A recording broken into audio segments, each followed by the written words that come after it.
कौसानी उत्तराखंड के गरुड़ तहसील के अंतर्गत आने वाला ये गांव इतना सुंदर पर्वतीय प्रदेश है कि इसे देखने के बाद आप यूरोप तक को भूल जाएंगे। इस गांव की मनोरम धरती से नंदा देवी पर्वत चोटी का खूबसूरत नज़ारा देखने को मिलता है, जो बर्फ से ढका हुआ है।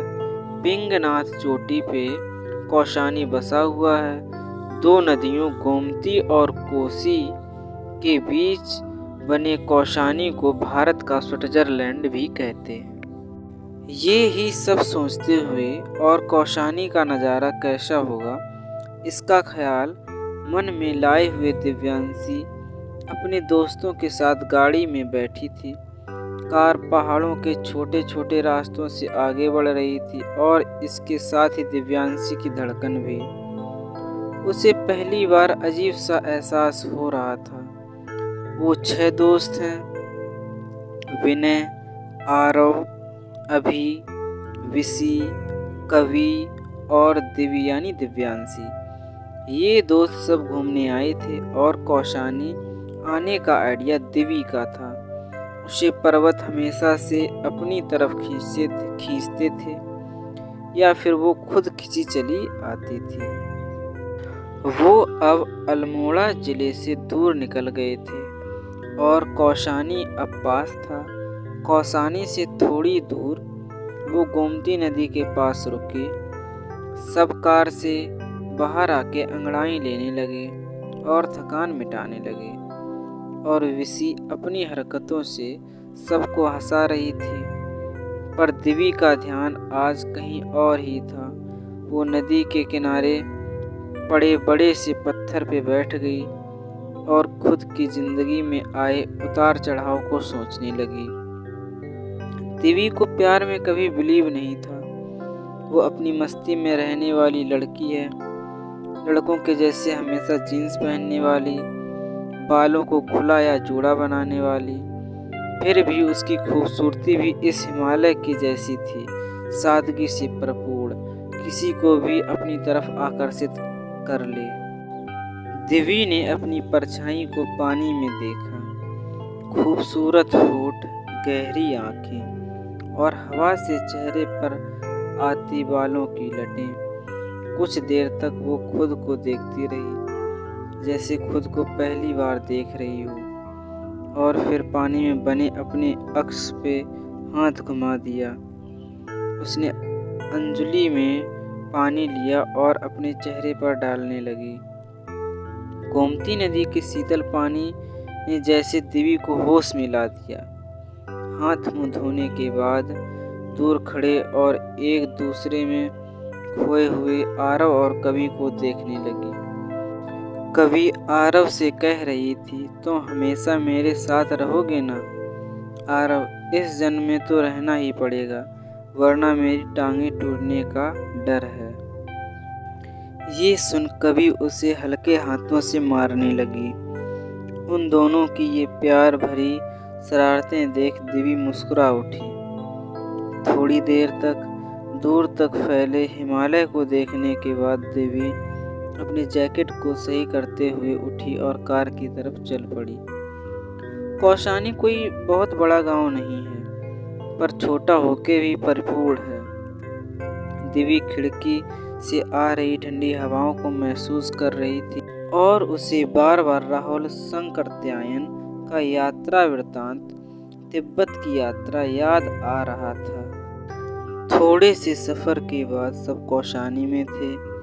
दिव्य ने कौसानी की भूमि पे कदम रखा और यादों के पन्ने फिर से पलटने लगे। दिव्य भी पर्वतीय क्षेत्र रानीखेत से थी और कौसानी से गहरा नाता था, पर वो छोटी सी उम्र में ही दिल्ली चली गई और फिर मुड़ के नहीं देखा। जब वो छोटी थी तो रानीखेत में एक कौसानी के लड़के का ननिहाल था और धीरे धीरे वो दिव्य का दोस्त भी बन गया। वो साथ खेलते थे, साथ में घूमते और उन्हें दुनियादारी से कोई मतलब नहीं था। एक बार उसने दिव्य को जन्मदिन के तोहफे के रूप में एक चैन दी जिसमें आधे पत्ते के आकार का पेंडल था और उसमें छोटा सा डायमंड लगा हुआ था और आधा उस लड़के के पास था। लेकिन दिल्ली आने की वजह से वो यादें कहीं छूट गईं। वो लड़का भी गुस्सा हो उससे दूर चला गया। बस नहीं गईं तो यादें जो आज भी उसके पास थी। दिव्य ने अकाअक अपने गले में पहनी उसी चैन को छुआ और फिर हटा लिया। सबके रहने की व्यवस्था एक साफ सुथरे कॉटेज में की गई थी। उन्हें पहले से इनके आने की खबर थी। गांव का शुद्ध खाना खाके सब अपने अपने कमरों में सोने चले गए। बेचैन तो सिर्फ दिव्य थी। जब उसे अपने कमरे में भी चैन नहीं आया तो वो विसी को रूम में छोड़ बाहर नदी के पास आके खड़ी हो गई और फिर पत्थर पे बैठ गई। दूर तक फैले विशाल हिमालय का श्वेत नज़ारा और नदी के पानी की कलकल की आवाज़ उसे अंदर तक सुकून पहुंचा रही थी। तभी किसी के आने की आहट हुई तो उसने अपनी आंखें खोली। कोई उसकी तरफ ही आ रहा था पर दिव्य ने मुड़ के नहीं देखा। पीछे से उस इंसान की रोवीली आवाज़ आई, आपको चल के आराम कर लेना चाहिए। ये नज़ारे कल भी देखने को मिल जाएंगे। रात बहुत हो गई है, सो जाइए। दिव्य खड़ी होकर मुड़ी। तब तक उस इंसान के वापस जाते हुए की परछाई दिख रही थी, पर दिख रहा था कि कोई लड़का ही था जिसकी आवाज़ में रौब था। वो अंदर आके सो गई। आधी रात में कवि की चीखने की आवाज़ से हम सब उसके रूम में थे। आरव उसे चुप कराने में लगा था। विनय और विसी उसे समझा रहे थे और अभी उसके लिए पानी लाने गया था। कवि बोल रही थी, वहाँ कोई है, आरू पक्का भूत है। आरव, बेबी भूत कुछ नहीं होता, तुम्हें कोई वहम हुआ है। सब उसे समझा रहे थे और दिव्य बाहर चली गई। तभी पीछे रूम से आवाज़ आई, वो मैं था, आपकी सुविधा चेक करने आया था और रोशनी की कमी की वजह से आप मुझे भूत समझ बैठी। दिव्य ने पहचान लिया कि ये वही आवाज़ थी जो उसने बाहर सुनी। वो इस इंसान का चेहरा देखना चाहती थी, इसलिए वो दौड़ते हुए अंदर आई, पर वो जा चुका था। दिव्य मन महसूस के सोने चली गई। सुबह उठ के वो नदी किनारे वार्म अप कर रही थी और इसी चक्कर में उसका पैर फिसला और वो नदी के ठंडे पानी में गिरती उससे पहले किसी ने उसका हाथ थामा और अपनी तरफ खींच लिया। दिव्य ने डरते डरते आंखें खोली। उसके सामने वही रात वाला लड़का था। 6 फीट से ज़्यादा की हाइट, गहरी काली आंखें, सुर्ख गुलाबी होंठ, हल्की बियर्ड और चेहरे पे सख्ती। दिव्य इतना खो गई कि उसका पैर फिर से फिसला और वो उस लड़के के साथ नदी में गिर गई। वो लड़का भी पूरा भीग गया और दिव्य को घूरते हुए बोला, इतनी ठंड में आप नदी में गिर पड़ी और मुझे भी साथ ले लिया। अब आपको ठंड लगने का खतरा है क्योंकि आप इस मौसम की आदी नहीं हैं। दिव्य को तो कोई होश ही नहीं था और इन सब के चक्कर में उससे इस ठंड में चला भी नहीं जा रहा था। उस लड़के ने ये देखा और उसे गोद में उठा लिया। दिव्य इस हरकत से सहम गई। वो लड़का ये सब देख बोला, आपसे चला नहीं जा रहा है ठंड की वजह से, इसलिए बस आपको कॉटेज तक ले जाना है। उम्मीद करता हूँ आप समझेंगी। दिव्य ने बिना कुछ कहे नज़रें झुका लीं। वो लड़का उसे रूम में लाया और उसे बेड पे सुलाने लगा। लेकिन इन सब के चक्कर में दिव्य के गले की चैन उस लड़के की चैन से फंस गई और दिव्य निकालने लगी तो उसने देखा ये उसी आधे पत्ते का पेंडेंट है जो उसके पास भी है। ये देख दिव्य के मुंह से सिर्फ एक शब्द निकला, दिव्यांश। उस लड़के ने दिव्य को देखा और सब समझ गया, पर उसने कुछ नहीं कहा। वो मुड़ा और पर्दे लगा हीटर ऑन कर दिया। पर दिव्य उठी और उससे बोली, तुम वो रानी खेत वाले दिव्यांश हो ना? उस लड़के ने कोई जवाब नहीं दिया, वो बस अपना काम करता रहा। दिव्य को अब खुन्नस होने लगी। वो उसे पकड़ के बोली, तुम मेरे दीव हो ना? जी नहीं, मैं कौसानी का दिव्यांश हूँ और आप लोग हमारे मेहमान। आप हमारे कॉटेज में रुके हैं, इसलिए आपका ख्याल रखना हमारी जिम्मेदारी है। मैं उन लोगों से रिश्ता नहीं रखता जो बिना बताए मुंह मोड़ लें और जो बेपरवाह हों, दिव्यांश ने कहा और रूम से चला गया। ये शब्द दिव्य को बहुत चुभे, पर उसे खुशी थी कि दिव्यांश उसे आज भी नहीं भूला और वो चैन उसके गले में थी। वो तो खुशी से उछल रही थी। कभी उसके रूम में आई और उसे उछलते देख बोली, ओ मेरी देवदास, आज क्या हो गया? बड़ी खुश है? अलादीन का चिराग मिल गया क्या? दिव्य ने उसे पकड़ के घुमाते हुए बोली, अरे उससे भी बड़ी चीज मिल गई यार, मतलब जिंदगी ही सफल हो गई। कवि को कुछ समझ नहीं आया। दिव्य बेड पे आराम से गिरते हुए बोली, मेरे हाफ लीव को उसका पार्टनर मिल गया। हाय, मैं ये खुशी बर्दाश्त नहीं कर पा रही। कभी भी उछल पड़ी, यानी वो मिल गया? अरे बता तो, कहाँ है वो? दिव्य उसे बालकनी की तरफ ले गई और बाहर कुछ लोगों से बात करते हुए दिव्यांश को दिखाया। कभी दिव्यांश को ऊपर से नीचे देखते हुए बोली, यार कितना हॉट है, मतलब पूरा बम।